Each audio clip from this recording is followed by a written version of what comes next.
My name is Justin. I have a brother named Jason.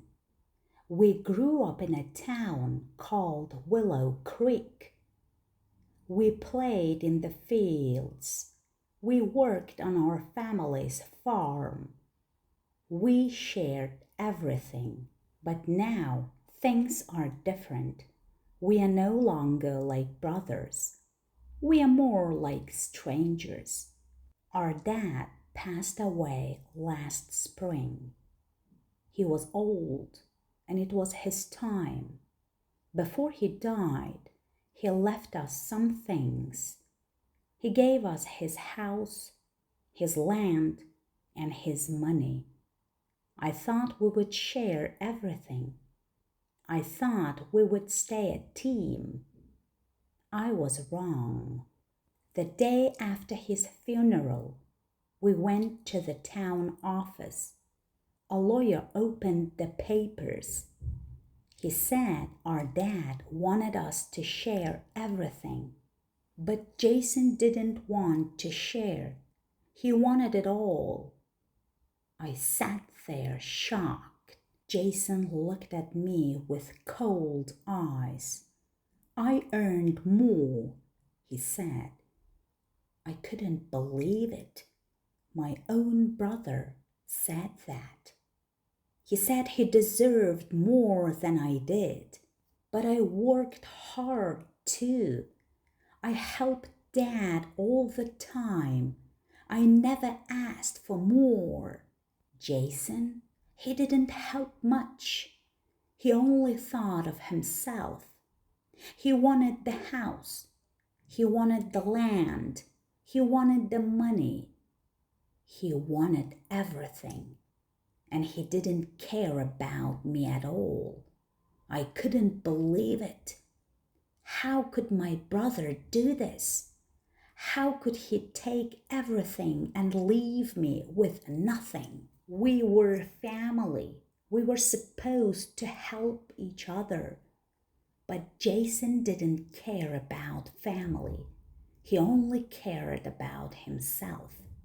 That night I sat alone in Dad's old house. I looked around. All the memories, Dad's chair, his books, his photos, they were all gone. I looked at Jason. He was my brother, but he felt like a stranger. He only cared about money. I wanted to speak, but I couldn't. My heart hurt too much. I couldn't believe this was happening. My own brother did this. Jason kept talking. His voice was loud and angry. I need this money, he said. I deserve it. I'm the older brother. I should get everything. Anger filled me. How could he say that? How could he believe he deserved it all just because he was older? I worked hard too, every single day. And now he was talking it all. Jason, this isn't fair, I said. We promised to share. That was Dad's wish. We can't break it. But Jason didn't care. He didn't listen. You don't understand, he said. You never understand. I need this money to fix my life. I need it more than you. Tears filled my eyes. My brother, the one I loved most, was telling me I didn't matter. He walked out of the town hall that day. He took all of Dad's things, everything. I was left with nothing, just a broken heart. Jason took everything. I was alone. It was the hardest thing, but I knew I had to leave. I couldn't stay in that house. Not with Jason, not with all the pain he caused. I packed my things. I walked out the door. But as I left, I looked back. I looked at the house where we grew up. I looked at my brother. For the first time, I felt we were no longer family. Days passed. My heart didn't heal. I couldn't stop thinking about Jason, about what he did. I still remembered his angry face. His words cut like a knife. He took everything. I had nothing. I tried to move on. I tried to start fresh. But it was hard. Every time I saw something that reminded me of Dad, the pain came back. I remembered Jason. I remembered the loss. One day, I decided to visit the lawyer. Maybe there was still something I could do. Maybe I could fix it. When I got to the office, the lawyer looked at me. His eyes were full of sadness. "I'm sorry, Justin," he said, "but there is nothing I can do. Jason has all the rights now." The words from the lawyer hit me hard. "Your father made it clear in his will," he said. "But it's not fair," I said, my voice shaking. "Jason doesn't care about Dad's wishes. He just wants the money. He doesn't care about family." The lawyer didn't say anything. He just looked at me and nodded. I left the office feeling lost. I walked through the streets like I had no place to go. My brother had taken everything, and now he was gone. I went back to the house one last time. I stood outside looking at the place where we had grown up. It didn't feel like home anymore. It didn't feel like family. I knocked on the door. I didn't think Jason would answer. I thought he didn't want to see me. But to my surprise, he opened the door. His face was different now. He looked tired. He looked sad. "Jason," I said softly, "we need to talk." He didn't say anything at first. He just looked at me. Then he stepped aside and let me in. We sat in silence for a long time. Neither of us knew what to say. Finally, Jason spoke. "I'm sorry, Justin," he said. "I didn't mean to hurt you. I was angry. I was scared. I thought if I had everything, I'd be happy. But I wasn't. I didn't know what to say. I didn't know if I could forgive him." We sat in silence a while longer. But for the first time in weeks, I felt a little peace. Maybe things wouldn't be perfect. Maybe we couldn't fix everything, but at least we were talking again. Maybe, just maybe, we could start to heal. The days after our talk were quiet. It wasn't easy. We didn't speak much, but something had changed. There was no anger, no hate. It was like the wall between us had started to fall piece by piece. Jason stayed in the house.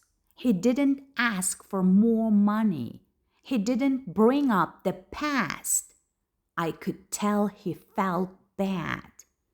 And I understood. I was hurting too. One afternoon, I came home. I found him sitting at the kitchen table. He was holding an old photo of us as kids. I didn't speak at first. I just stood there watching. Then he looked up at me. "I miss him, Justin," he said softly. "I miss Dad," Jason said.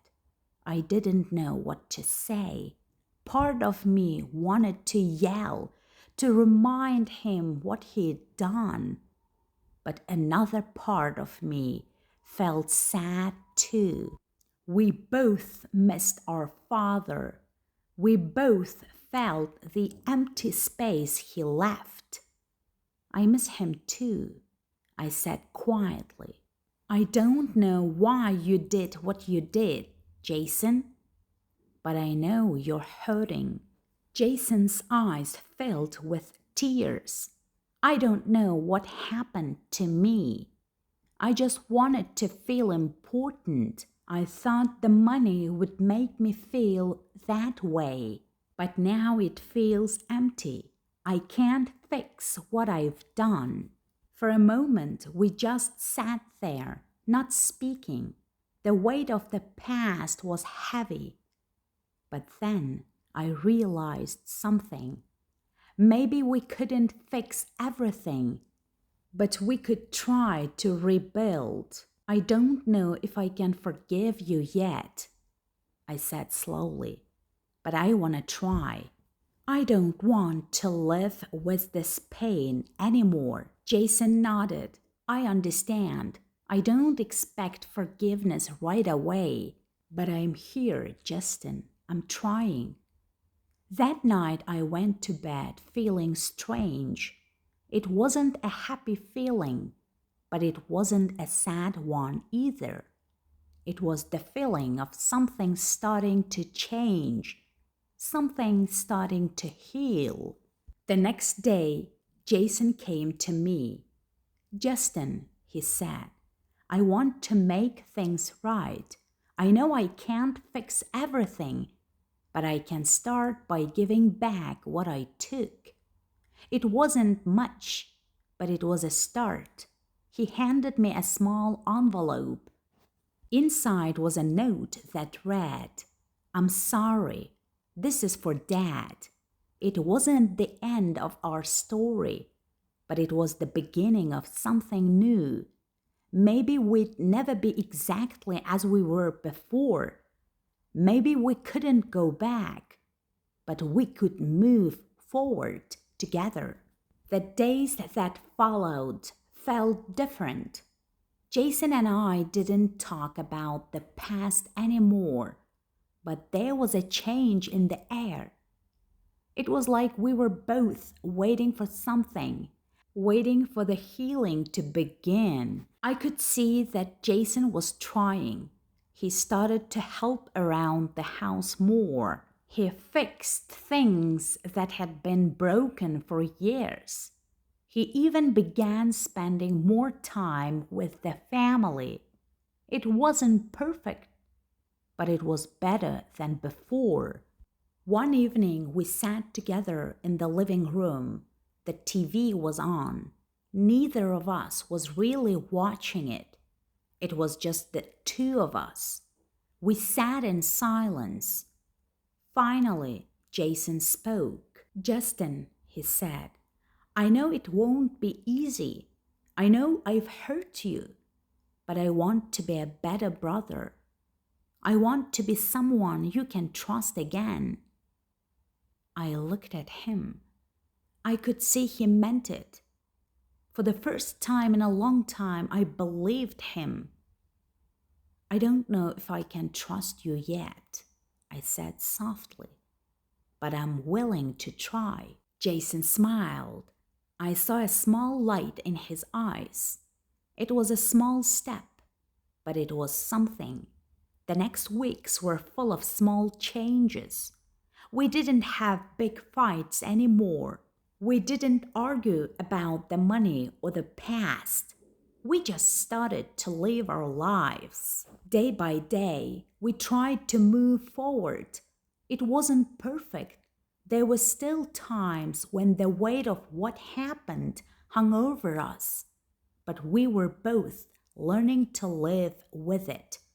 And for the first time in a long time, I felt hope. One day we went for a walk together. It was a quiet afternoon. The weather was perfect. As we walked, we talked about the future. We spoke about our hopes. It wasn't a deep talk, but it was honest. I think we'll be okay, Justin, Jason said. I think we'll find a way to make things right. I hope so, I replied, but it will take time. As we kept walking, I realized something. Maybe, just maybe, we could rebuild not just what we lost, but our relationship too. It wouldn't be easy, but it was a start, and that was all I needed. It's been a few months since that walk. Things are different now. Jason and I still don't always agree, but the anger is gone. We are learning to talk, to understand each other. The past felt lighter. We spent more time together, not as enemies, but as brothers. We were building something new. Tough times still came, but less often. We weren't the same brothers anymore. In a way, we were better. We had learned from our mistakes. We had rebuilt. Looking at Jason, I knew our bond tough. We made it through. Maybe now we could both find peace. This was a new beginning.